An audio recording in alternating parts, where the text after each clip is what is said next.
In Doctrine and Covenants, section 130, verses 20 and 21, says, "There is a law irrevocably decreed in heaven, before the foundations of this world, upon which all blessings are predicated.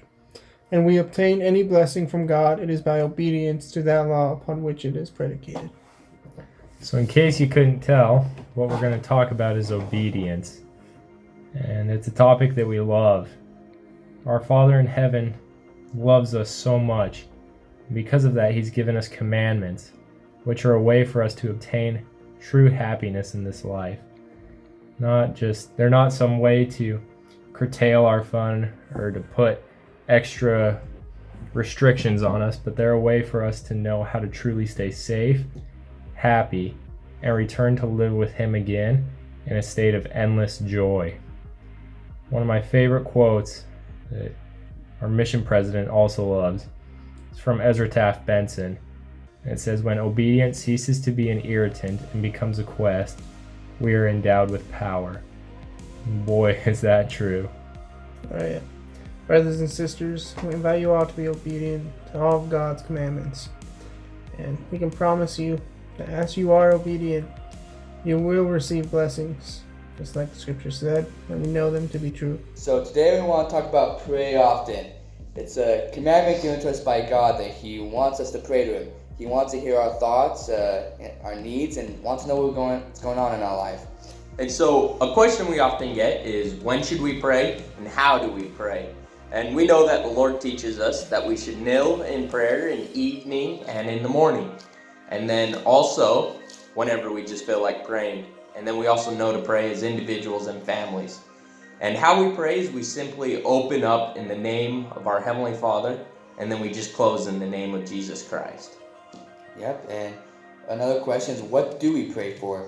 In the Book of Mormon, Alma, a prophet, teaches us what to pray for. And it's in the Book of Alma, obviously, and it's in chapter 34, and it's verse 17 through 27. "And therefore may God grant unto you, my brethren, that ye may begin to exercise your faith unto repentance, that ye begin to call upon his holy name, that he would have mercy upon you. Yea, cry unto him for mercy, for he is mighty to save. Yea, humble yourselves and continue in prayer unto him. Cry unto him when ye are in your fields, yea, over all your flocks. Cry unto him in your houses, yea, over all your household, both morning, midday, and evening. Yea, cry unto him against the power of your enemies. Yea, cry unto him against the devil, who is an enemy to all righteousness. Cry unto him over the crops of your fields, that ye may prosper in them. Cry over the flocks of your fields, that they may increase. But this is not all. Ye must pour out your soul in your closets, and your secret places, and in the wilderness. Yea, and when you do not cry unto the Lord, let your hearts be full drawn out in prayer unto him, continually for your welfare, and also for the welfare of those who are around you." Yeah, and we know that he will answer our prayers through the Holy Ghost. And we know the Holy Ghost will send us things we should act upon. Or if we don't act upon the prayers we say, there would be no point. It would avail us nothing. And I know that in my life, that when I've prayed to God and I've had faith, He's answered my prayers. It takes time sometimes with Him. He doesn't always do it this instant, when we think we need it, but He always knows when. And that's when it's the best time for us. I know that to be true. Today we wanted to talk to you about studying the scriptures. So, what are the scriptures? Yeah, so the scriptures are a record of Jesus Christ and his teachings and people's dealings with God and Jesus Christ all throughout time. Yeah, and we are asked to study the scriptures, believe the scriptures, and obey the scriptures. So kind of thinking why we need to do these things. And we know that as we do so, that we'll be able to understand truth. We'll be able to receive revelation or direction in our own life and know what we need to do and really who we can become as sons and daughters of God. Yeah, and as we are reading the scriptures, we're learning of Jesus Christ. And when we learn about Jesus Christ, we strengthen our faith in Jesus Christ as we learn of him. Yeah, there's a scripture in 2 Nephi 32 that says, "Feast upon the words of Christ, for the words of Christ will tell you all things what you should do." And we really know that as we study the scriptures, that we can receive that direction as we follow the words of our Savior. Yeah, and we are blessed to have 4 standard works that we read from. Those include the Holy Bible, the Book of Mormon, the Doctrine and Covenants, and the Pearl of Great Price. Yeah, so we just know how important that daily study is, that daily feasting upon the words of Christ, whether it be from any of these books of Scripture. Yeah, we know that each of them testifies of Jesus Christ, and it will strengthen your testimony of Jesus Christ. One commandment God gives us is to keep the Sabbath day holy. And ways we do that is by attending church and partaking of the sacrament. Keeping the Sabbath day holy shows our commitment to God and our willingness to keep our covenants and promises with Him. The Sabbath day is meant to be a day that's set apart from other days of the week, so we should refrain from doing activities that we can easily do on normal days of the week. Some of these activities include going shopping, or going out to eat, or going boating, or other activities as that. And ways that we can keep the Sabbath day holy is by doing things that the Savior would do, such as serving our family and our neighbors and friends, and studying the Scriptures and coming to know more about the restored gospel. And here's a fun activity and song to help you remember the Sabbath day. This is the church, see the steeple. Open the doors, see all the people. Close the doors, hear them pray. Open the doors, see them keep the Sabbath day. Baptism and confirmation.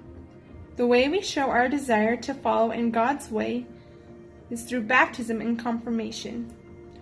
When we are baptized and confirmed, we enter into a covenant with God that we will take upon ourselves the name of Jesus Christ, and that we will always remember Him and keep His commandments. We also promise to stand as witnesses of God at all times and to assist those in need. In return, God promises the constant companionship of the Holy Ghost, a remission of our sins, and being born again. Hi, today we wanted to teach you about how we follow the prophet. And we wanted to show a little visual on how we can do that. So, are you ready? Yes. Okay, so follow my fist. You see how easy that is? She can easily follow it. And then close your eyes and try to follow my fist. Nothing. But if you use a pen and you hang on to it and close your eyes, it's so much easier, right? Yes. We love this analogy because as my hand represented me and her hand represented Christ, Jesus Christ, the pen was the prophet and the apostles, and as we follow their guidance and heed to what they're saying and do what we need to do and what they ask, we know that we can follow Jesus Christ and be on His path. Even though we may be in hard times or in dark places where we cannot see, as we follow Him, we will be able to get to Jesus Christ. And we have seen that in our lives as we have tried to follow the prophet. We have been able to feel God's love for us and feel His Spirit. So, the 10 Commandments, as done by little, hand figures. So the first commandment is to not have any gods above God. Yep, so one God. Number 2 is to not make any graven images. So we're going to make a cow, right? And you don't worship cows. No, it's a bad idea. Commandment number 3 is to not take the Lord's name in vain. So cover up your mouth, right? So you don't say the Lord God's name in vain. And commandment number 4 is to keep the Sabbath day holy. So we're going to make a little church, because you go to church on Sunday, and we do the right things. The 5th commandment is to honor your father and your mother. And so this is sign language for father and mother. 6th commandment is to not kill. So we're going to take our guns, we're going to put them away. Seventh commandment is to not commit adultery. And so, to be like Joseph, we're going to run away from Potiphar's wife, and we're going to not do those bad things. The eighth commandment is to not steal. And so, back in the day, right, they would cut off your thumbs if you were a thief. So then you only have 8 fingers. Commandment number 9 is to not bear false witness. I think you can figure it out. And the 10th commandment is to not covet. Which means to want to take it all in, so don't be greedy. So those are the commandments, and we should follow them because God has commanded us that if we do, that we'll be able to receive blessings. Today we're going to be talking about the law of chastity. The law of chastity, whoo, kind of scary. What is it? It is a commandment of God that keeps us, or it is a commandment that we're supposed to keep ourselves sexually pure. That means, we're not allowed to have sex before marriage or do anything sexual of that sort. But, we're born with these desires, and to be honest, it's a God-given gift. Yeah, it's not a bad thing. It just needs to be in the right order. I like to think of it as, have you ever brushed your teeth? And then you have this minty fresh breath, and then you go and take a swig of orange juice. That's not a good taste. It's pretty gross. But neither of them are bad things. You just need to do them in the right order. It's the same thing with the law of chastity or sexual purity and marriage. Both are good things, just need to be in the right order. Yeah, or you can compare it to a fire, right? If you have this huge, awesome fire, but you leave it unchecked, you leave it not controlled, right? Then it could burn everything up and destroy so many things. But if you have this awesome, great fire and you leave it checked, you control it, it's a good thing. It provides you heat, provides you light. And so that's why we have this law of chastity. Our Father in heaven revealed through the prophet Joseph Smith a law of health, that if we obey and live, we will have the happiest and healthiest lifestyle possible. And this law is called the word of wisdom. The first part of the word of wisdom says that we should not partake of any illegal drugs, coffee, tea, alcoholic beverages, and Tobacco, that's the other one. By abstaining from these substances, we find that we have greater energy, our health is better, and we are far more receptive to spiritual truths and spiritual promptings. And the next part of the word of wisdom is to maintain and have a healthy diet and exercise regularly and have a good amount of sleep. The Apostle Paul teaches us that our bodies are temples, and as we treat them with respect and honor, we honor our Father in heaven, who has graciously given us a body in his image. And we can testify that as you strive to live the word of wisdom, all the promises that are told to you will happen, and you will just be happier. So today we want to talk about the law of tithing, which is a commandment given to us by God. You may ask, what is tithing? We know tithing to be 10% of our income. So real quick, for example, if we get $20, then what do we do with that, right? We give 10%, which adds up to be $2 right there. Simple math. Yep. You may ask where this money goes. Well, it either doesn't pay our local church leaders, it either goes to building our temples or building our meeting houses, maintaining, keeping them up, they want to look nice, and missionary work of our church, or other activities that the first presidency or the presiding bishopric see fit to delegate them. And we know that paying tithing is showing forth our faith and most of all our love for our Heavenly Father, because we know that our Heavenly Father don't need money. We just know He loves us and He wants to help everyone He can, and that way we can help other people too. And the blessing of living this law, He will pour out a blessing that we cannot even imagine, both either temporal or spiritual.